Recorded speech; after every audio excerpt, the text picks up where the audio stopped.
He was known as the Quiet One, the spiritual soul of the Beatles. While Lennon and McCartney soaked up the spotlight, George Harrison quietly forged his own identity within the band. But behind that calm demeanor simmered a deep-seated resentment, one that few ever saw coming. So, who was the true object of George's hidden fury? Was it a bandmate who stole the limelight? A manager who pulled the strings? Or someone even more unexpected? Today, we peel back the curtain on the most complicated, and perhaps most surprising, relationship in Beatles history. Because behind the music and fame lies a grudge that could forever change the way we view the Fab Four. Buckle up as we uncover the truth about the man George Harrison despised most. While John Lennon and Paul McCartney's songwriting rivalry is well documented, whispers of another strained relationship have lingered for years. This time, the focus is on George Harrison, and the one person he allegedly harbored a deep animosity towards.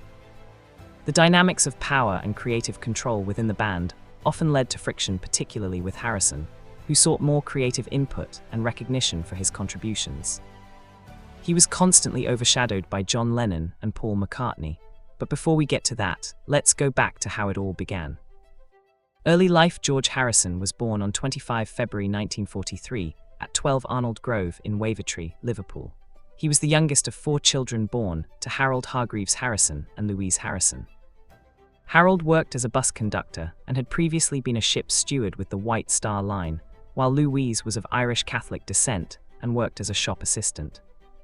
George had 3 siblings, an elder sister named Louise and 2 elder brothers, Harold and Peter. According to Boyd, a biographer of Harrison, his mother Louise was particularly supportive of her children's happiness, recognizing George's passion for music as a source of joy for him. Louise Harrison, George Harrison's mother, had a deep passion for music and was known for her enthusiastic singing voice, which could rattle the windows of their home, much to the surprise of visitors. During her pregnancy with George, she frequently listened to Radio India broadcasts, drawn to the mystical sounds of sitars and tablas, hoping this exotic music would bring peace and calm to her unborn baby. Harrison biographer Joshua Green wrote, "Every Sunday she tuned in to mystical sounds evoked by sitars and tablas, hoping that the exotic music would bring peace and calm to the baby in the womb." The Harrison family initially lived at 12 Arnold Grove, a modest terraced house in Wavertree, Liverpool, where George spent his first 4 years. The house lacked modern amenities, with an outdoor toilet and heating provided by a single coal fire. In 1949, the family moved to a council house at 25 Upton Green in Speke. At the age of 5, George enrolled at Dovedale Primary School. He later passed the 11+ exam and attended Liverpool Institute High School for Boys from 1954 to 1959. Despite the school offering a music course, George was disappointed by the absence of guitars and felt the educational environment was stifling. George Harrison's early musical influences were diverse and formative. He was inspired by artists such as George Formby, Cab Calloway, Django Reinhardt, Hoagy Carmichael, Carl Perkins, and Lonnie Donegan during his youth in the 1950s. However, it was a pivotal moment in early 1956 that deeply impacted him. While riding his bicycle, he heard Elvis Presley's Heartbreak Hotel playing from a nearby house, sparking his fascination with rock and roll. Even during his school days at Liverpool Institute High School for Boys, Harrison's passion for music was evident. He would often doodle guitars in his school books and declare, "I was totally into guitars." Another significant influence on him was Slim Whitman, whom he saw in a magazine or on television, solidifying his interest in the instrument. Around the age of 14, Harrison's musical journey took a practical turn when his friend Raymond Hughes offered to sell him a guitar. His mother Louise purchased it for £3.1, which adjusted for inflation would be about £110 in 2024. A family friend taught Harrison some foundational songs like Whispering, Sweet Sue, and Dinah, setting him on his path as a guitarist. Inspired by Lonnie Donegan's skiffle music, Harrison formed his skiffle group called the Rebels with his brother Peter and friend Arthur Kelly. It was during this time, on the bus to school, that he encountered Paul McCartney. That was the beginning of a lifelong friendship and musical partnership that would shape the course of music history. In March 1958, George Harrison auditioned for John Lennon and Paul McCartney's skiffle group, the Quarrymen, at Rory Storm's Morgue Skiffle Club. Initially, Lennon felt Harrison, who had just turned 15, was too young to join. However, McCartney arranged a second audition on a Liverpool bus, where Harrison impressed Lennon by playing the lead guitar part for Raunchy. This led to Harrison socializing with the group and eventually becoming a full member. Despite his father's wish for him to continue his education, Harrison left school at 16 and took on an apprenticeship as an electrician at Blackler's, a local department store. During the Quarrymen's first tour of Scotland in 1960, Harrison used the pseudonym Carl Harrison, inspired by the musician Carl Perkins.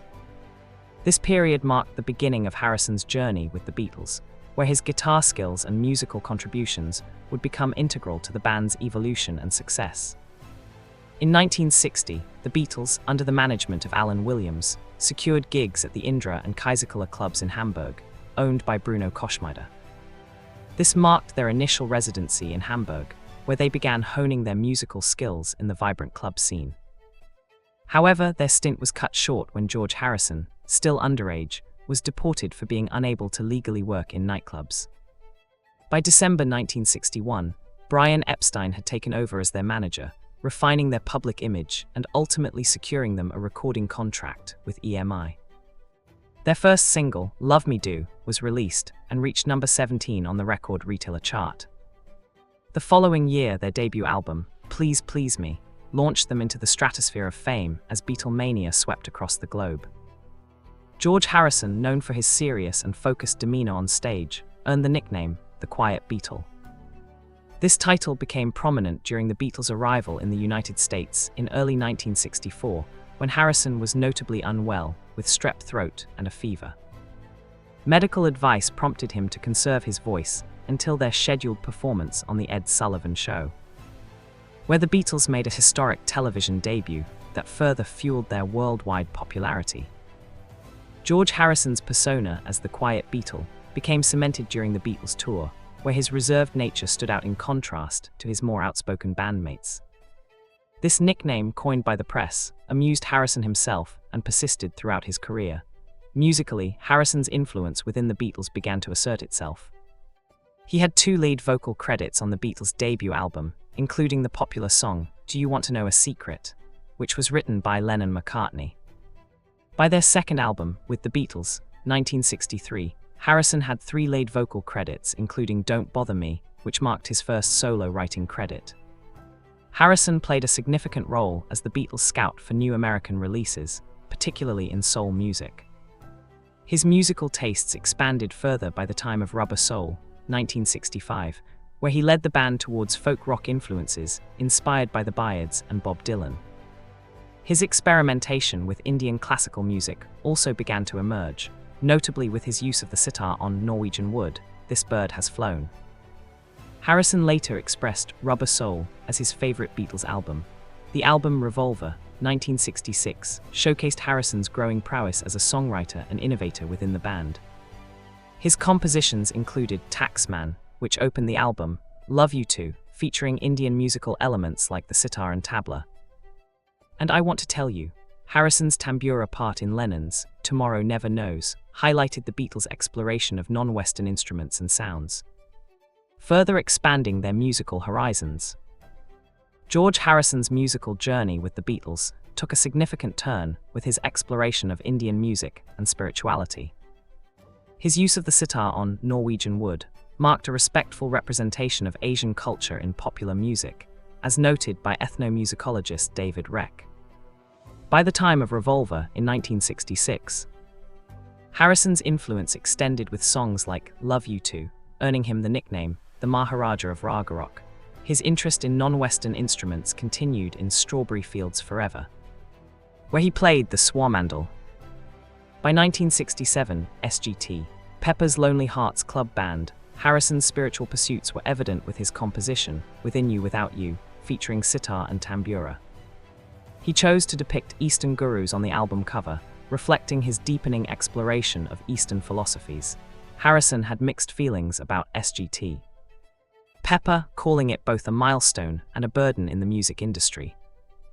His journey with Indian music, not only shaped his contributions to the Beatles, but also left a lasting impact on Western popular culture's acceptance of Eastern musical traditions.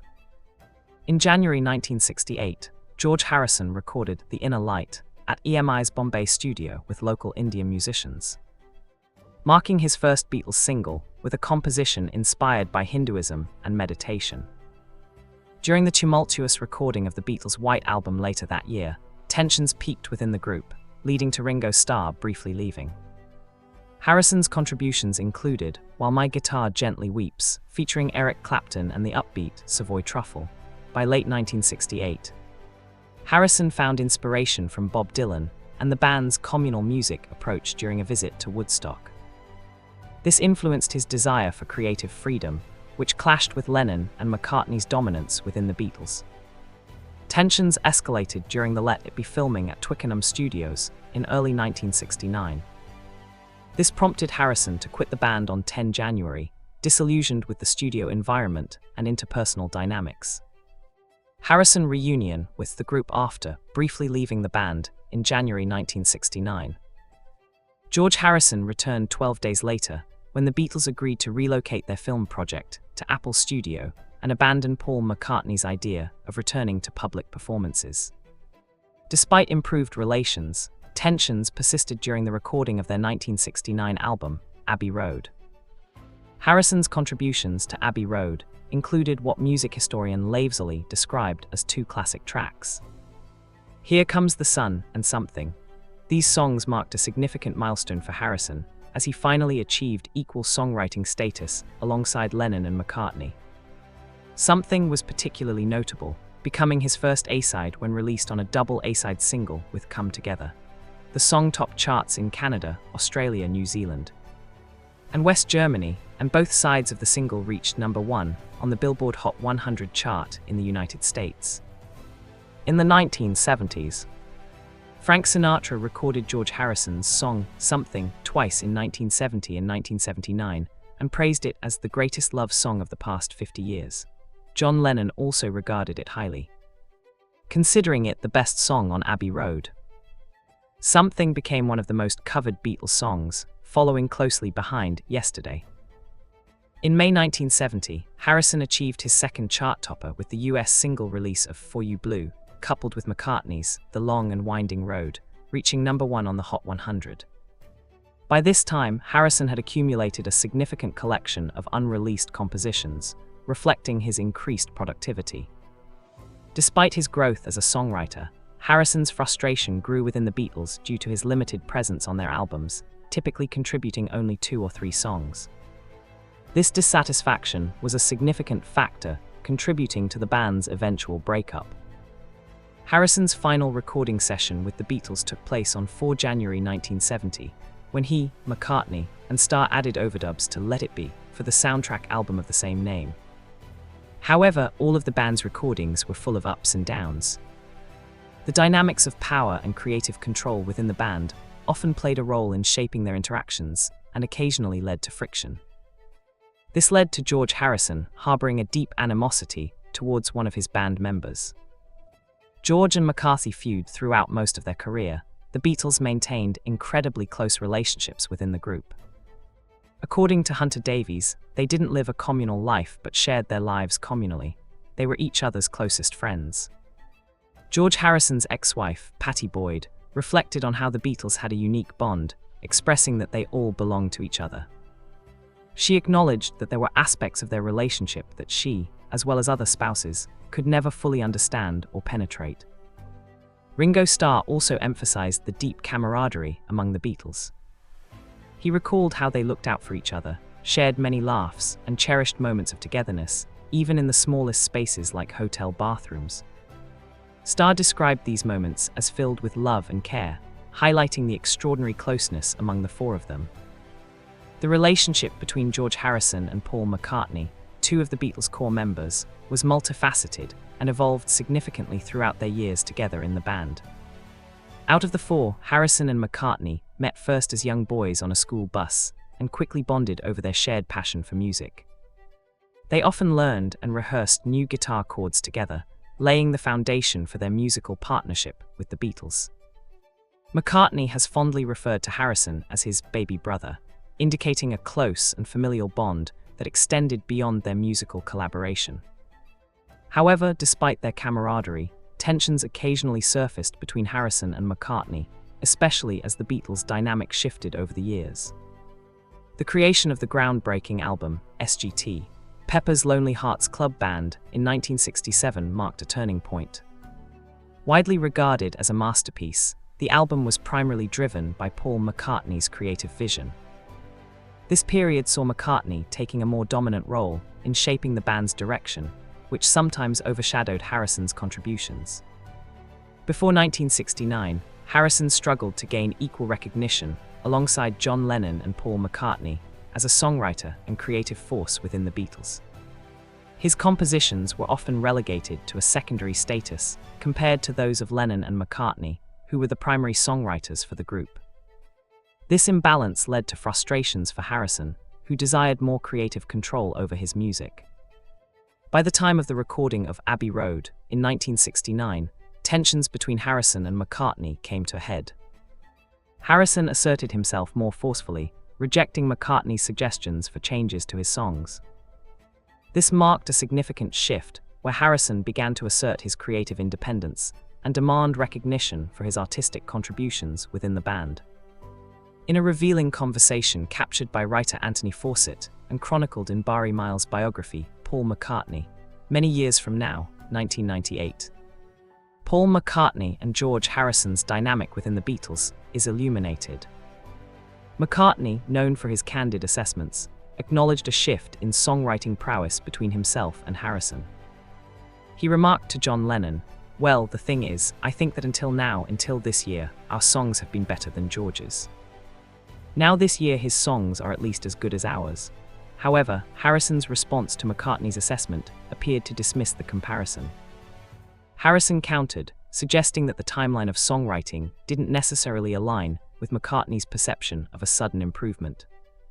He stated, "That's a myth, because most of the songs this year I wrote last year, or the year before anyway. Maybe now I just don't care whether you are going to like them or not, I just do them." This exchange highlights a deeper tension within the Beatles regarding creative recognition and control.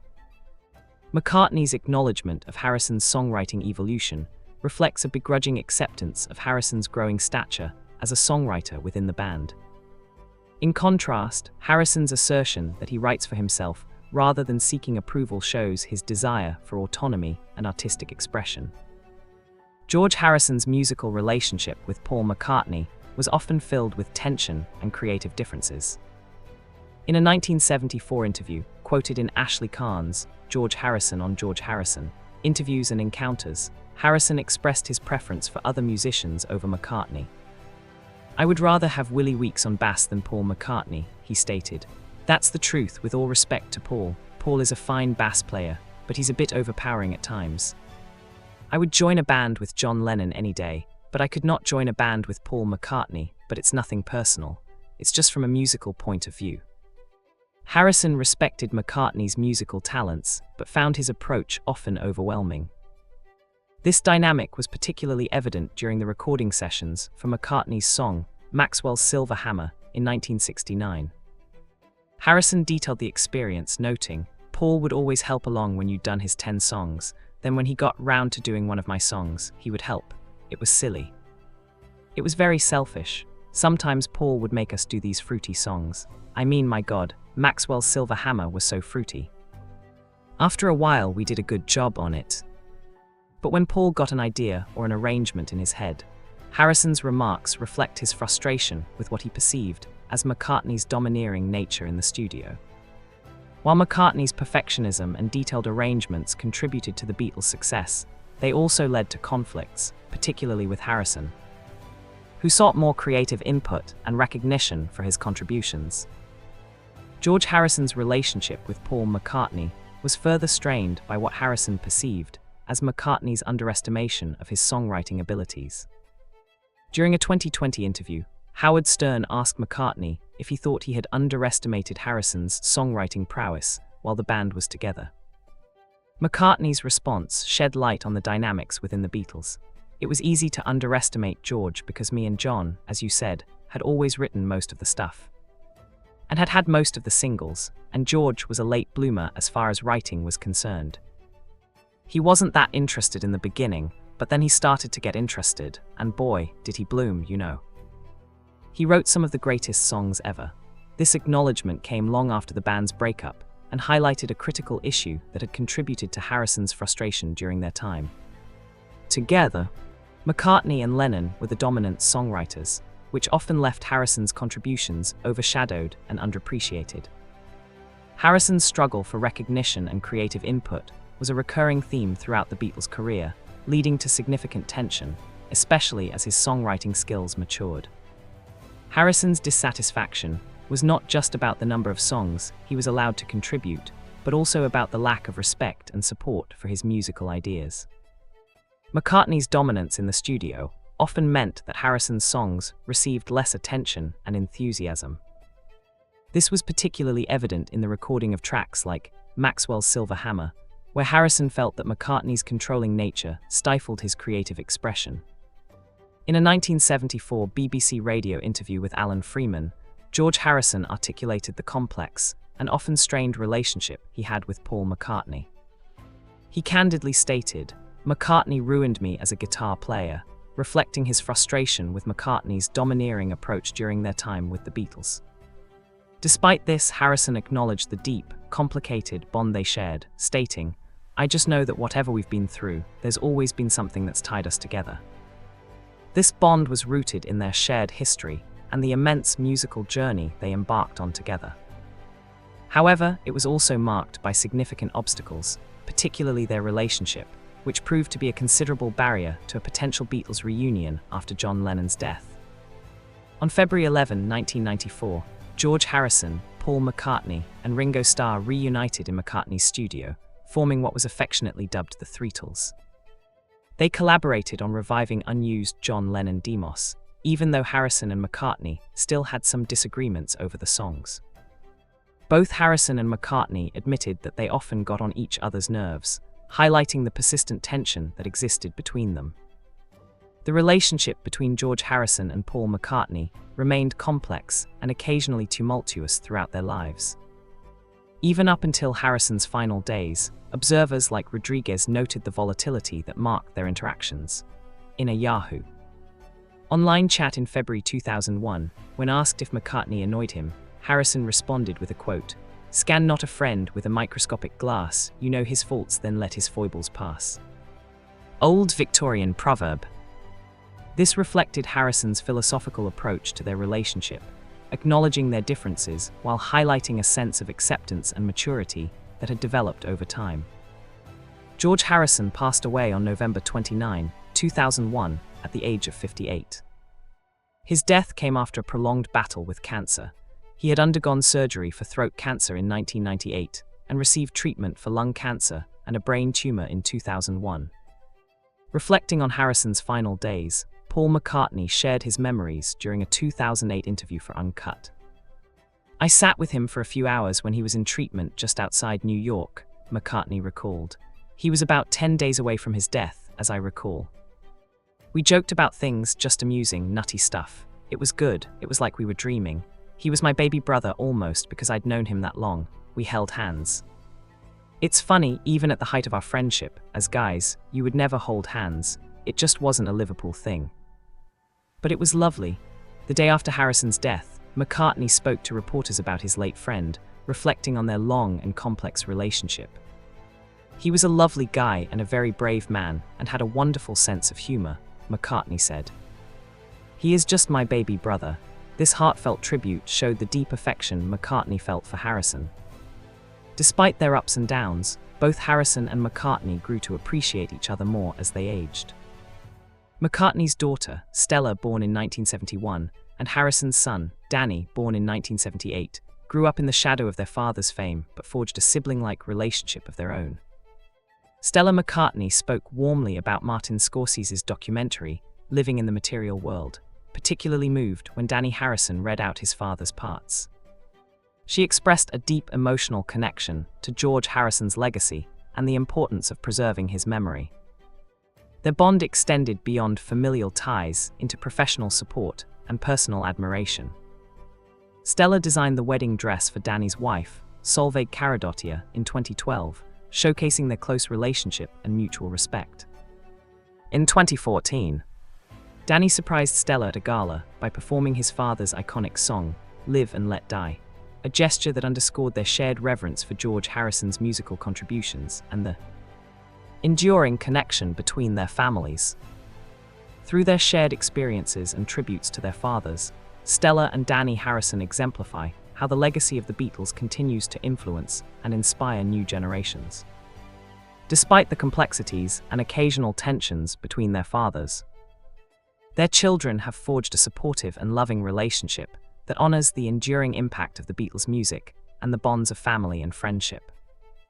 George Harrison's personal life was marked by notable relationships and marriages. Personal life: he first married model Pattie Boyd on January 21, 1966, with Paul McCartney serving as his best man. Harrison and Boyd initially met on the set of the Beatles film, A Hard Day's Night, in 1964, where Boyd, then 19 years old, had a role as a schoolgirl. Their relationship began playfully when Harrison proposed to her during a lunch break. However, their marriage faced challenges, particularly due to Harrison's infidelity. Boyd cited his repeated unfaithfulness as a major reason for their separation in 1974, which ultimately led to their divorce being finalized in 1977. The final blow to their marriage was Harrison's affair with Maureen Starkey, Ringo Starr's wife, which Boyd described as the final straw. Boyd recounted that the last year of their marriage was tumultuous, marred by substance abuse issues. She attributed Harrison's excessive cocaine use to changing him emotionally, stating that it froze his emotions and hardened his heart. After their divorce, Boyd moved in with and later married Eric Clapton in 1979. On September 2, 1978, Harrison married Olivia Trinidad Arias, who had worked as a marketing executive for A&M Records and later for Dark Horse Records, Harrison's label. George Harrison's life extended beyond music into other passions and interests, notably sports cars and motor racing. His enthusiasm for automobiles began early, influenced by his attendance at the 1955 British Grand Prix at Aintree when he was just 12 years old. Over the years, he developed a keen interest in collecting photos of racing drivers and their cars, which grew alongside his admiration for Formula One racing. Harrison and Olivia's marriage endured until George Harrison's passing in 2001. Olivia played a significant role in supporting Harrison through his health challenges. She continued to protect his legacy after his death. Harrison legacy: George Harrison's posthumous recognition and legacy have been celebrated through various honors and tributes, underscoring his profound impact on music and popular culture. In 2004, Harrison was posthumously inducted into the Rock and Roll Hall of Fame as a solo artist, a testament to his significant contributions beyond his role in the Beatles. His former bandmates Jeff Lynne and Tom Petty, who collaborated with Harrison in the Traveling Wilburys, were instrumental in presenting him with this prestigious accolade. This recognition highlighted Harrison's evolution as a songwriter, musician, and cultural icon independent of his Beatles legacy. Another noteworthy honor came in 2006, when Harrison was inducted into the Madison Square Garden Walk of Fame for his pivotal role in organizing the concert for Bangladesh. This historic event, organized by Harrison in 1971, was one of the first major rock benefit concerts and raised awareness and funds for humanitarian aid to Bangladesh. On April 14, 2009, Harrison received a star on the Hollywood Walk of Fame in front of the Capitol Records building in Los Angeles. The ceremony was attended by his widow Olivia Harrison, along with his former bandmates Paul McCartney, Jeff Lynne, and Tom Petty. The unveiling of Harrison's star was a poignant moment, marked by heartfelt speeches honoring his musical legacy and cultural contributions. Harrison's son Danny also participated in the ceremony, adding a spiritual touch by chanting the Hare Krishna mantra, reflecting his father's deep spiritual beliefs and influences. In addition to these honors, a documentary film titled George Harrison, Living in the Material World, was released in October 2011, directed by acclaimed filmmaker Martin Scorsese. The documentary delved into Harrison's life, music, spirituality, and impact through interviews with Olivia and Danny Harrison, close friends such as Eric Clapton and Ringo Starr. Collaborators like Paul McCartney and Tom Petty, and other notable figures who knew and worked with Harrison throughout his career. Harrison received the Recording Academy's Grammy Lifetime Achievement Award posthumously at the Grammy Awards in February 2015. A marker by the Illinois State Historical Society in Benton, Illinois, commemorates Harrison's 1963 visit to see his sister, marking him as the first Beatle to visit the United States. In 2017, artist John Cerny unveiled a mural installation in Harrison, and statues of Harrison are located worldwide, including several in Liverpool and a bust in Dhaka. Bangladesh's Shadhinotta Shagram Triangle Sculpture Garden honoring his cultural contributions. Recently, on May 24, 2024, a blue plaque was unveiled at Harrison's childhood home at 12 Arnold Grove in Wavertree. The man he truly hated, while the public often focused on the rivalry between Lennon and McCartney, a lesser-known but equally complex tension simmered between George Harrison and John Lennon. Despite their early bond, which began long before the Beatles skyrocketed to fame, George's relationship with John grew strained over time. Harrison admired Lennon's wit and creative genius, but he also resented his dominating presence and dismissive attitude. As the Beatles evolved, so did their dynamic, and George often found himself sidelined creatively, especially by Lennon, who rarely took his songwriting contributions seriously.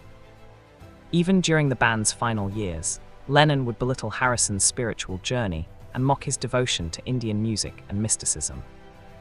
George, once the quiet disciple, began to grow bitter over the lack of respect and emotional distance Lennon showed him.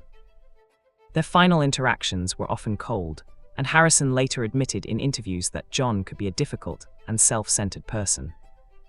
In his memoir I Me Mine, George barely mentioned Lennon at all, a telling silence that spoke volumes. Although he mourned Lennon's death, George never sugarcoated the emotional wounds left behind. Behind the peace signs and Beatles nostalgia, George Harrison carried a grudge that never fully healed, especially when it came to John Lennon. What do you think about George Harrison and Paul McCartney's feud? Share your thoughts in the comments section below. Did you like this video? Please click the thumbs up button and turn on notifications to get more. Also, don't forget to explore our other videos for more interesting stories and insights.